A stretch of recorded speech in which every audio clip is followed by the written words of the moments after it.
তো আল্লাহ যখন আকার নিলেন তখন তার নাম হলো মুহাম্মদ। বুঝতে পেরেছেন?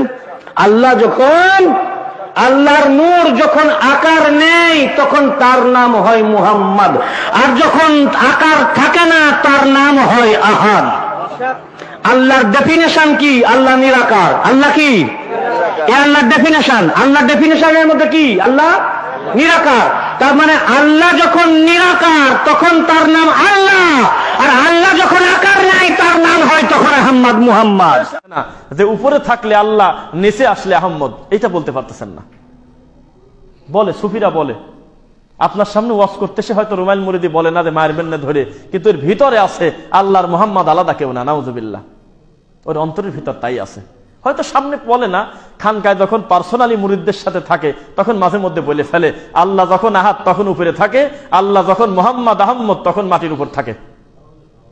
বলতেছে মাঠে ময়দানে বলে, মাঝে মধ্যে বলে ফেলে, এটা তাদের মনের কথা, তাই সত্যি মাঝে মধ্যে জবান দিয়ে বের হয়ে যায়। কিন্তু আমরা মনে করি মুহাম্মদ সাল্লাল্লাহু আলাইহি ওয়াসাল্লাম যতই সম্মানী হোক, সে খালেক না, তিনি মাখলুক, তবে মাখলুকের ভিতরে সবচেয়ে দামি মাখলুক, বাস এই কথা আমরা মনে করি। কিন্তু খালেকের সত্তায় তার কোনো হাত নাই। গায়েবের মালিক একমাত্র কে? লা ইয়ালামু মান ফিস সামাওয়াতি ওয়াল আরদিল গায়বা ইল্লাল্লাহ। মুহাম্মদ সাল্লাল্লাহু আলাইহি ওয়াসাল্লাম আপনার মুখ দিয়ে বলে দেন, কে আছে আসমান আর জমিনে আমি আল্লাহ ছাড়া গায়েব জানে? এর চাইতে খোলাসা করে ক্লিয়ার করে কথা বলা যায়? বাঙালি মানলো না তো মানলই না, আবার এর ভিতরতে ইল্লাল্লাহ জিকিরের দলিল পাওয়া গেছে। কোন লজ্জা! কোন মানে গায়েবের মালিক আল্লাহকে একমাত্র মানে তো নাই, বরং এই আয়াতটা আবার টানি বার করছে ইল্লাল্লাহ জিকিরের দলিল। আস্তাগফিরুল্লাহ, আস্তাগফিরুল্লাহ। আল্লাহ ক্ষমা করুন।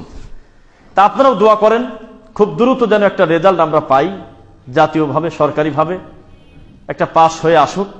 যে মাঠে ময়দানে ওয়াজ করতে রেফারেন্স দিয়ে ওয়াজ করতে হবে, আপনি নিশ্চিত থাকেন আলহামদুলিল্লাহ সুম্মা আলহামদুলিল্লাহ, আমরা বুঝতে পারি আমরা গায়েবের মালিক না, তবে আমরা যা দেখি মাঠে ময়দানে আলহামদুলিল্লাহ, যারা কোরআন হাদিস প্রচার করে সালাফি মানহাজের মানুষ, তারা ছাড়া এই মাঠে আর টিকার সুযোগ নাই।